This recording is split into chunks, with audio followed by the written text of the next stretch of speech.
Hi, so I just wanted to show you this nice plant.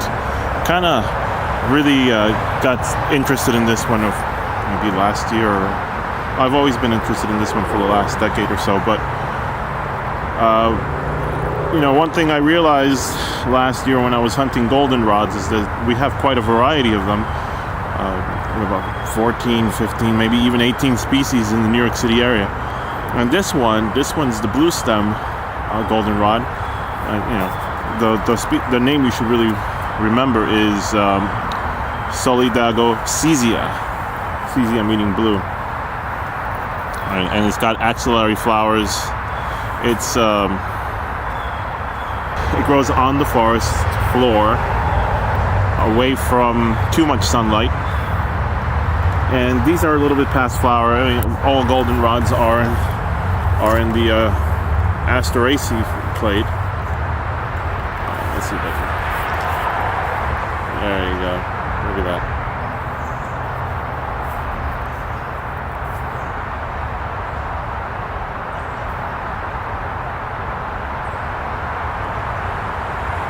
All right, so these are a bit past flower. Maybe look more like this one here. Yeah. Okay.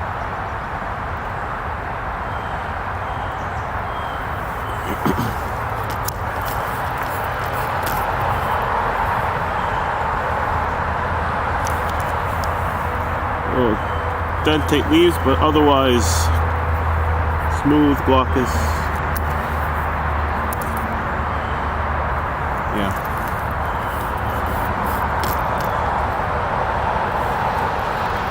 Smooth, glaucous, and it's a real beauty when there's lots of it growing around. I mean, right here it's surrounded by poison ivy, and we got some hickories. Let's see. I need to key out the hickories if I want to do the hickories, but basically they have alternate leaf arrangement or sub-opposite.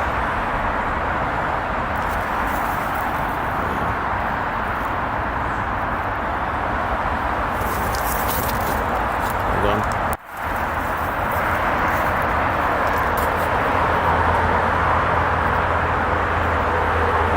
Yeah, they got alternate leaf arrangement to sub-opposite. There you go. Look at those buds. Yeah. Right. And then the leaf scars kind of look like a camel face.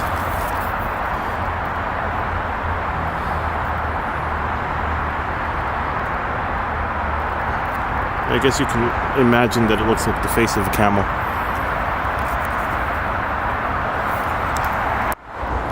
So, just a few feet away from our native blue stem goldenrod, we have this invasive tree, which is a maple, as you can see from the leaves. All right, look at these sharp sinuses there. Okay, look at that. Sharp sinus, V-shaped sinuses. But what really gives it away sometimes is if you take a leaf stem, so we can get really close. You see that white little dot? Well, these guys are kind of dry now, but this plant exudes a white, milky latex from the base of the leaf. This one's gonna do it. This one. Look at that. You see that? And this is the Acer platanoides Norway maple. Yeah. So it's got a distinctive leaf shape. Platanoides, like almost like the sycamore, right? So there's that one that I was showing you. This one.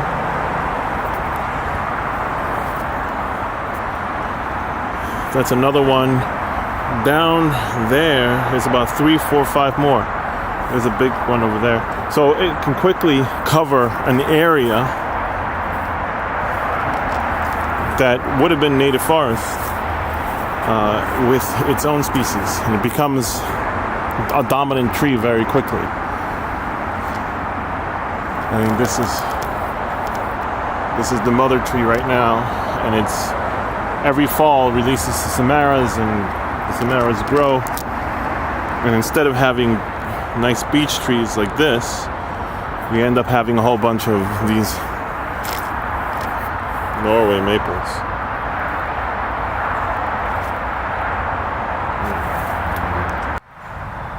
So here again is the Celastraceae. It's short. It's not too big. A relatively small plant. Really nice flowers. Look at that. Isn't that pretty? Some kind of leaf miner working on this plant.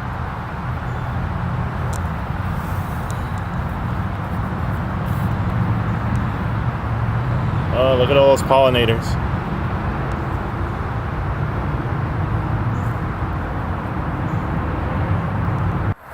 So I was walking a little bit and I found myself in another opportunity to show you guys yet another invasive. Probably shown it in another video.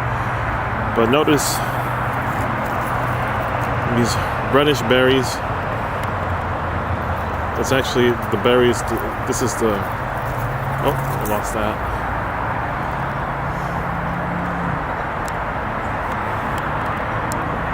Because here's the fruit unopened.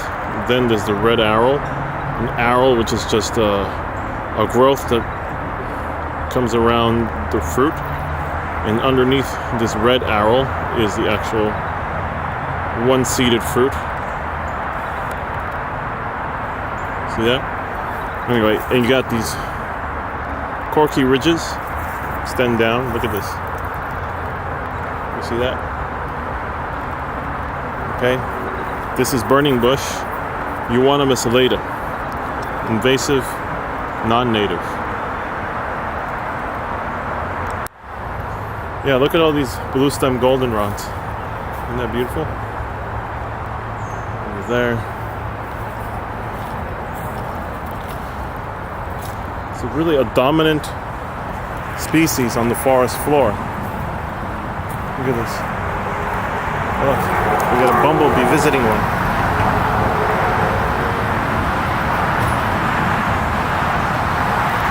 Hey, look at this.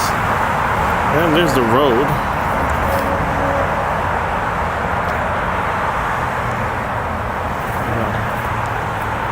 All these are blue stem goldenrods.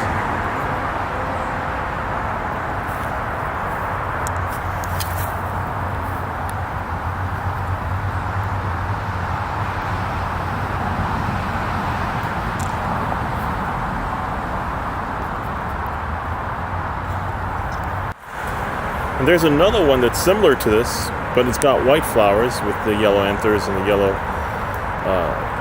stigma sticking out of the anthers. Because the anthers form like a tube, and the style pokes out, and the stigma, you see the bilobe stigma coming out on the other end. But anyway, those would be yellow, and in this other species, Solidago bicolor, right? It's got the yellow reproductive parts and the white corolla, the white petal corolla.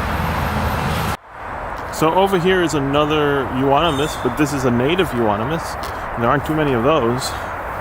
But take a look. You can see it from a distance with those red fruit. Wow. Look at this. Isn't that beauty?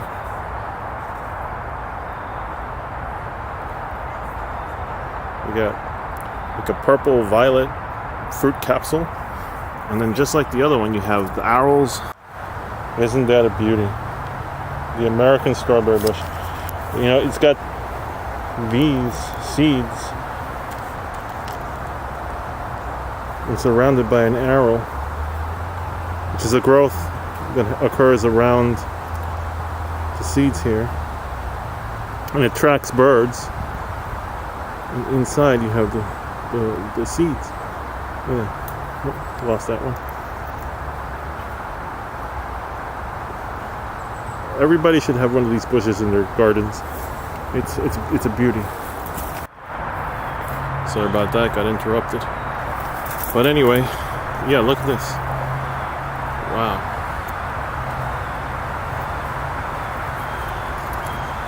So, common name, it kind of looks like a strawberry, right? Common name is the American strawberry bush.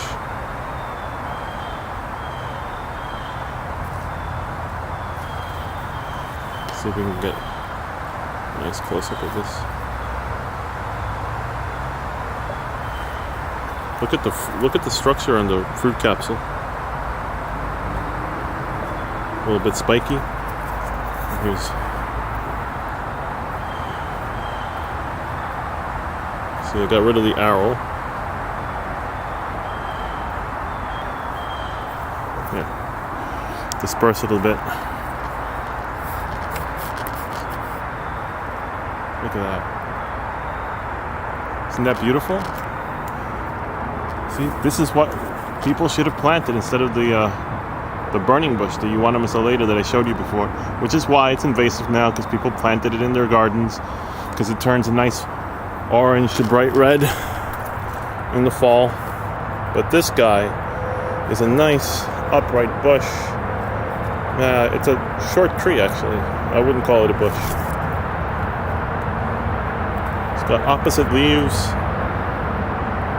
like Euonymus. Fruit structure is very similar,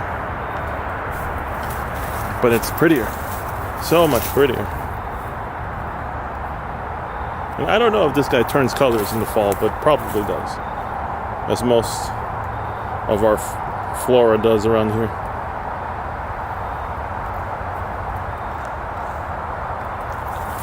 Let's see, here's a fruit capsule without the seeds.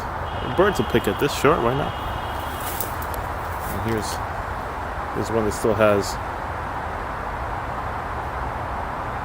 the fruit on it. And that orange stuff is the arrow.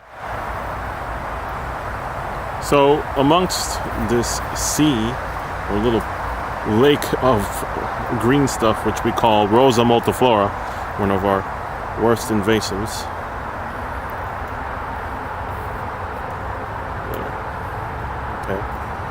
is at the edge a small tree which is a southern native, and this is Magnolia grandiflora with the big white flowers. And let's see if I can get over there without tearing up my pants too much. I'll find a way. But there's another reason I want to go over there, and I want to show you another member of the Celastraceae, two of which were the American strawberry bush and the burning bush. Let's see if I can get to it. So this is Magnolia grandiflora, which has got big white flowers, and it's more of a southern tree, an Appalachian tree. Southern Appalachians is what I mean. And you know, it shouldn't really survive here, but it's been doing well over the last 10 years. Hashtag climate change. And you know, I don't know if it's spreading though. Probably, it's got a little sapling there, but probably from the roots. Okay. Yeah, I'm sure it was planted, but the point is, it hasn't died. Nobody's protecting it in the wintertime. The New York Botanical Garden has a big specimen there, but you know, they have people taking care of it. Where is that other plant? Oh, okay. So take a look at this leaf here. Okay. Some kinglets, golden crown kinglets.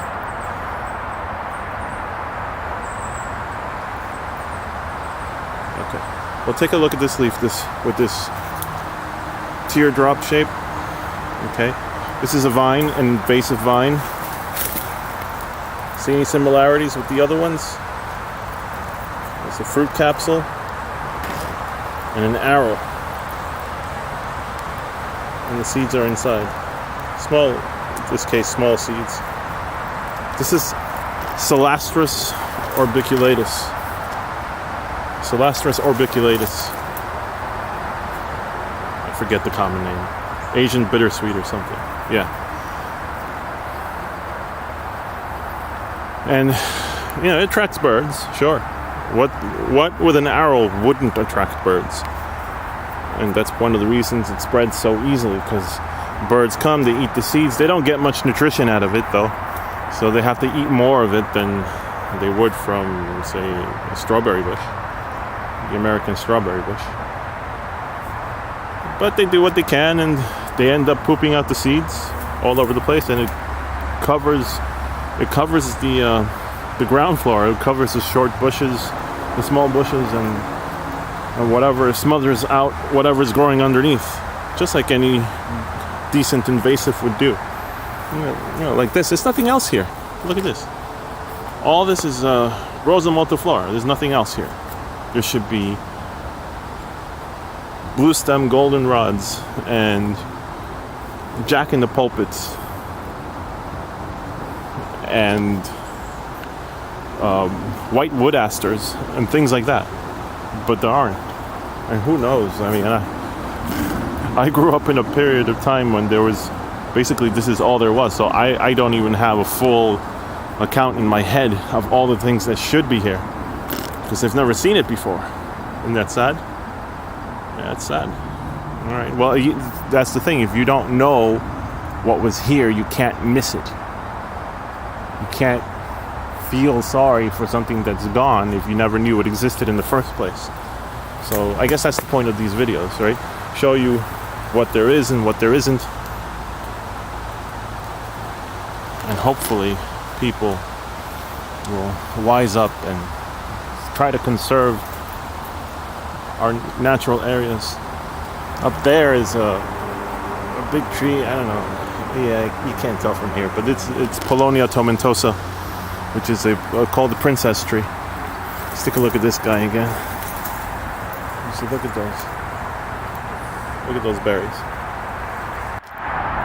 So I wanted to show you a close-up of that fruit morphology. You got the seeds surrounded by the arrow, and inside